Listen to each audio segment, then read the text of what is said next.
Welcome to the Executive Outlook. I'm Isha Taneja. Today, we are talking about something every leader wants, but very few get right: digital transformation that actually delivers value. My guest is Shaje, a digital transformation leader, founder, guest lecturer, TEDx speaker, and author of AI Won't Buy. Welcome, Shaje. Thank you so much, Isha. So happy to be here. Thank you for inviting me. Thank you so much. So, please share how you started your journey and what were the key moments that actually shaped you into becoming the transformation leader. So I've been with my company now 20 years. So my company is Procter & Gamble, and I started off in supply chain. And what became super clear to me from my first job that I wasn't the typical supply chain guy. I wasn't the typical anything guy. So even in supply chain, every 2 years, I would do something different. And what I figured out I was doing was I was chasing the business problem. What excited me was I want to understand where things are not working, go in there, fix it, unleash the business value, and then move on to something else. So I relished that feeling. At the same time, every time I did that, at that point, we didn't really call it digital transformation. I always did that with the aid of technology because I do have a degree in IT, business, and psychology. So I somehow meshed all of that together. And I guess as one project or one role after the other built on success brought me into the digital transformation space. Somehow it just came together and I absolutely love it. I'm so happy that I have found my calling. Thank you so much for sharing, and that's an exciting journey. So, when you look at the programs that succeed versus program that fail, what's the real difference? I find that people sometimes don't ask that question. What I find happens very often is we're surrounded by smart people, right? Whatever we are, wherever we sit, generally we're surrounded by smart people. And very often what happens is in our sense of urgency or trying to solve the problem, we see something wrong and we try and go fix it. What ends up happening is we address the symptom, not the disease. Basically, what we're doing is our hand is broken, so we put on a bandage, but we never do the x-ray to put on the cast. So when digital transformation or anything fails, is because we haven't really gotten to the problem. We never understood what is not really working. We didn't get to the bottom. We didn't root out the problem. So when we don't do that, anything we put in fails. And the solution, in my opinion, always comes bottom up, not top down. So I always try and go to the people, to the floor and say, hey, tell me what you do every day and tell me what your frustrations are. And the best, if I gave you a magic brush, what would you do different? And they do all the work for me and I take the credit. It's fantastic. So basically, you understand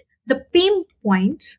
Absolutely. And once you understand the pain points, then we want to reverse engineer it to make sure what's the source, what is the outcome, and then we start doing it. Absolutely. What's super important here is the pain points are articulated by the people who are experiencing the pain. It is not management's perception because management never sees the true picture. Management always sees a packaged information. I will tell my manager what I want them to know, not necessarily what's actually happening. And I get presented by my people what they want me to know. So that's how it goes. So if the value is being generated 3 steps away from the manager has absolutely no idea, no matter how good of a manager she is. So you need to go to the floor. So the problem articulation, Isha, needs to happen from the floor. I think that's the difference between a successful transformation versus a waste of time. Amazing.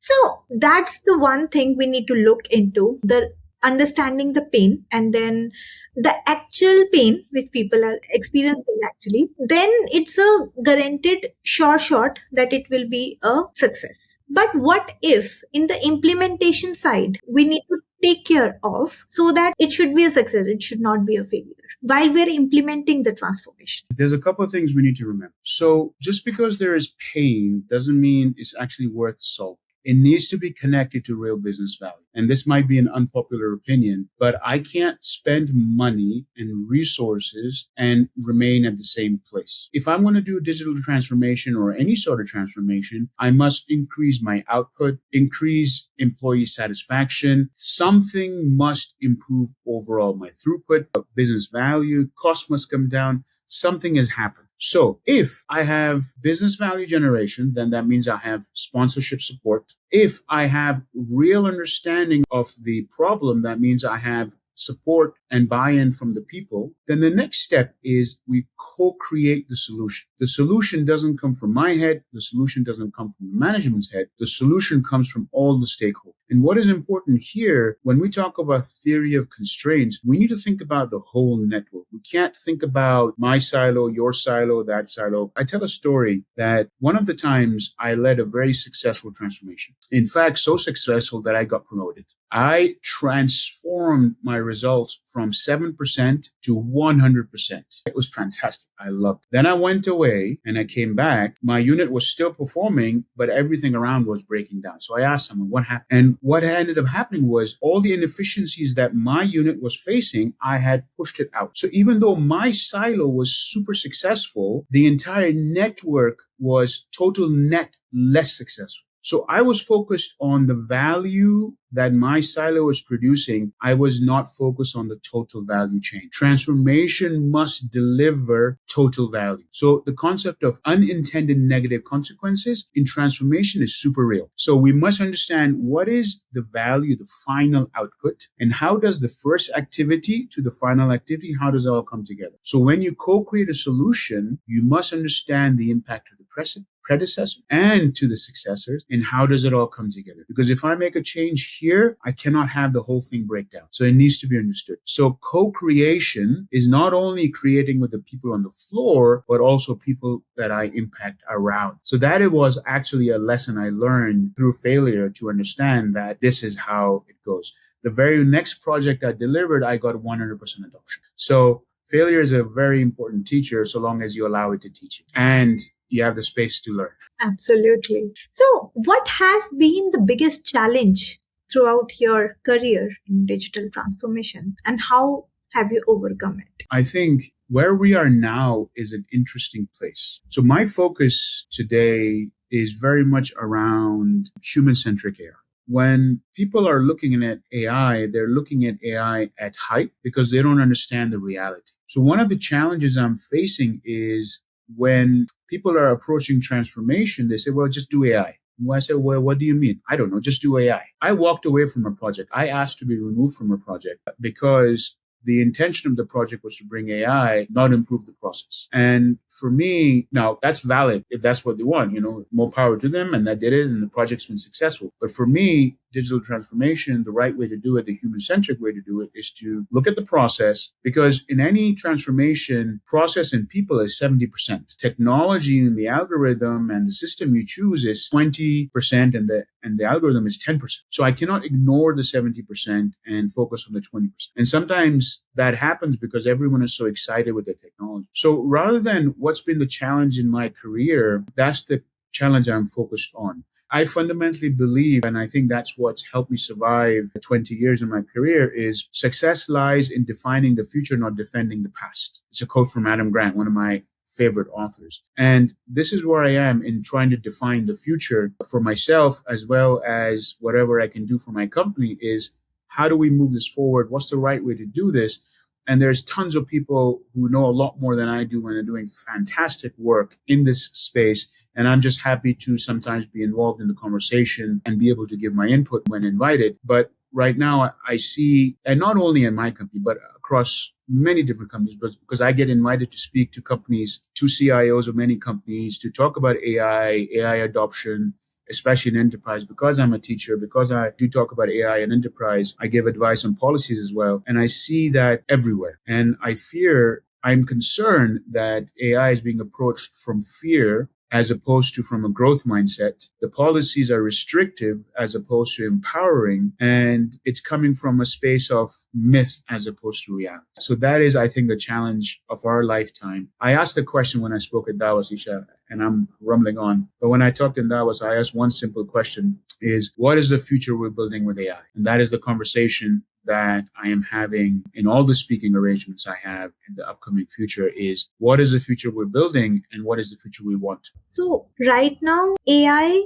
even you take the smallest thing or the biggest thing, AI has a biggest role in it. From starting from the email to like if we are doing this podcast, and after that also when we write blogs, when we write other articles, AI also helps us in doing the thing. The content is original, but a lot of efforts got saved because of the automation, because of the AI, because of these things. So I think it's a value addition. Absolutely. AI is amazing. I love AI. I tell you this with no provocation. AI has changed my life. It has changed how I work. It has made me super productive. It has opened doors for me that were never open before. AI has the ability to augment and uplift humanity, not just me. If you take the power of AI, it can do such great work. The danger with AI, though, Isha, is when we approach it without understanding how to use it. An MIT study that got released in October talked about cognitive offloading. Are you familiar with that term? Otherwise, the kids call it brain rot. In essence, what you're doing is when you use AI as a substitute to your thinking, if you don't do your own critical thinking, so AI slop, basically you say, hey, AI, my manager asked me to do something, do the work for me, and AI does it, and you copy paste it and send it out. You didn't think about it, you didn't look at it, you didn't read it, you didn't check it. That is AI slop. If you do that enough times, your prefrontal cortex, which is in the front of your brain and is in charge of critical thinking, starts to shrink. So the danger here, Isha, is because it's so easy, because you can communicate it with so easily, like you just like talk to it, and it's everywhere. If we don't teach people how to use it the right way, people are going to lose their critical thinking. And this is what my nonprofit is all about. In my book, I say future is bionic because I fundamentally believe it's bionic. And it is up to us on how we decide what future we build with AI. If we use it the right way, it will uplift us and it will take us to the stars. If we don't, then it will take us somewhere that we might not want. It's our choice. So recently, I get to know I attended one of the workshop, and in that workshop, I was surprised to see that you defined a skill. Again, the skill is logical. What you want to do.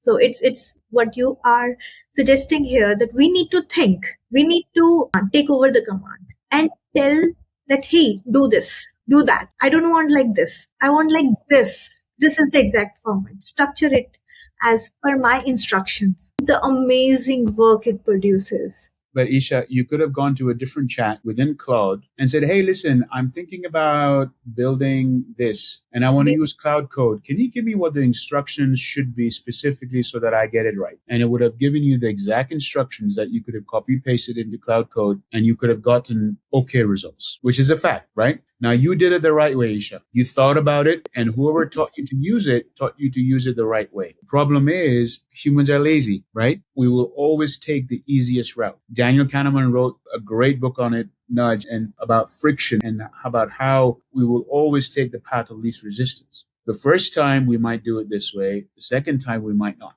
So these choices in the way we interact, we need to decide and figure out what we want to do.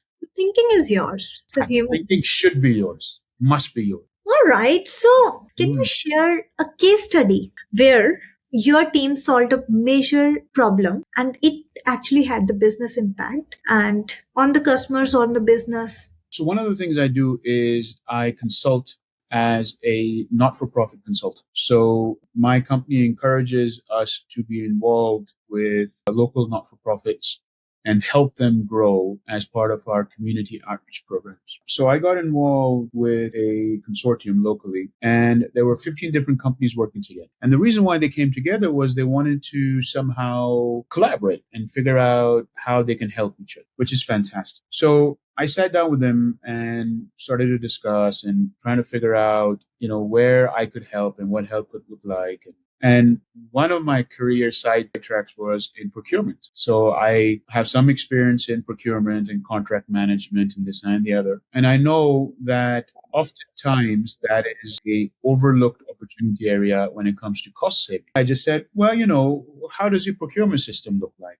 I got 15 different answers. Oh, we have a very robust system, controlled mechanics to, my wife looks at it, to we have it outsourced, to my admin looks at it, to a wide variety. I was like, okay, well, this is something that we need to think about. I just started with, okay, how many of you outsource the cleaning of your offices? Turns out all 15 of them outsource the cleaning of their offices. I said, okay, great. Can you tell me which company you use? So between the 15 of them, they use only two different companies. Okay, so that's great. So there's only two companies. So let's say, I don't remember the exact split, but let's say it's 8 and 7. How many contracts do you think are there between 15 companies times 2, right? It should be 8 and 7. There were on average something like 3 or 4 contracts per company per supplier. Sometimes they had both suppliers in the same company that they thought they were being competitive, but they were cutting up their volume in some small chunks, and they were actually dividing their business where if you aggregated all the money, they were spending probably a lot more than if they had just consolidated somewhere.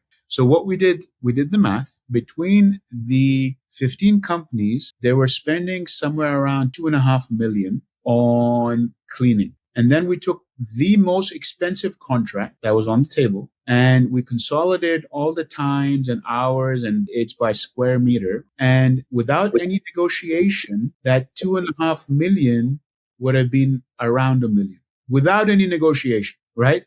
So if we take the most expensive contract, consolidated all the volume and gave it to one supplier, we would have saved this not-for-profit consortium 1.5 million francs, Swiss francs, which is today's exchange rate 1.75 or $1.8 million. Imagine. So when you talk about real business impact, that is one thing. And because it was a not-for-profit and trying to make a real difference, I should clarify, the consortium was not-for-profit, but the companies itself, they generate profit and they have many different models, right? So I'm talking about the consortium. There's a lot of opportunity out there to help people. And what I suggested to them was you should probably purchase a automated procurement system. This is before the days of AI, but there have been automated procurement systems out there for ages. A friend of mine actually owns his own company, Nico. So now if I was good to go back there, I would probably suggest some sort of an AI system to dump all of that in there and come up with a scenario and help them out. It would be so much faster and easier. So it's going back, my numbers might be slightly wrong, but that's what I remember top of my head. Thank you so much for sharing. So if you have to start with a new company, so what should be the first 30 days plan? How you will gonna structure it? What's important is being super clear on the expectations. What does success look like and how success is defined? The old me, if it was a new role that so within P&G, one of the things we do is we change roles. And when we change roles, we have a 30, 60, 90, and first 30 days is just understanding what's going on.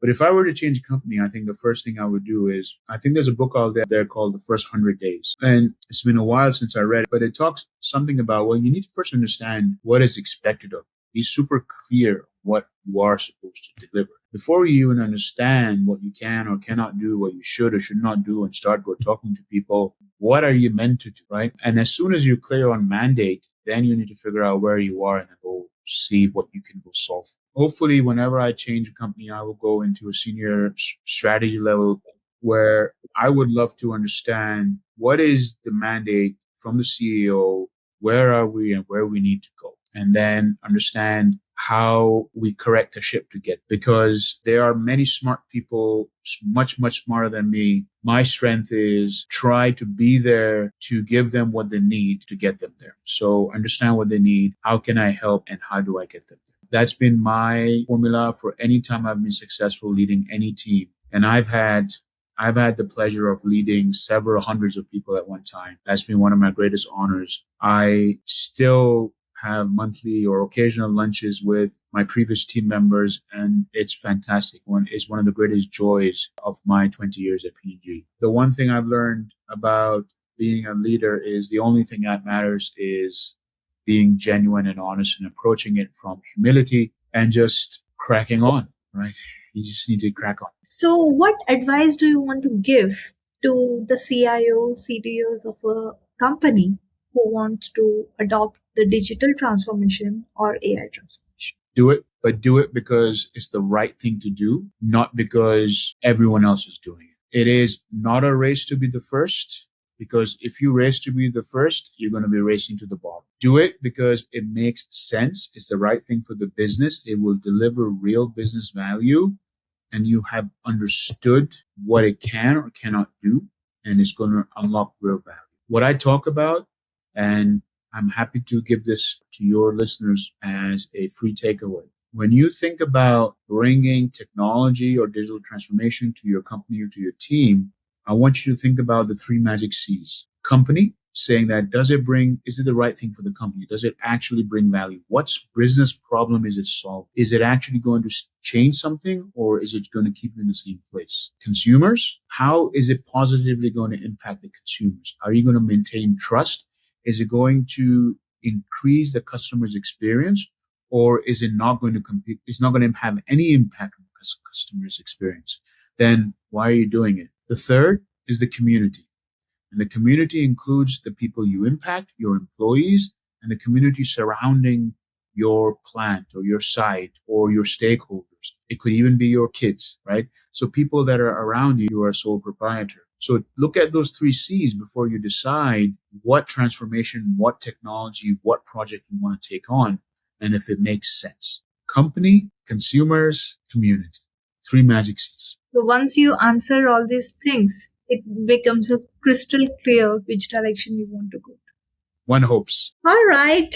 Thank you so much. It was such valuable things that you have shared. It was an honor and a privilege. Thank you so much for having me. I really enjoyed it. And this is the first time I'm on video, and I'm really quite excited.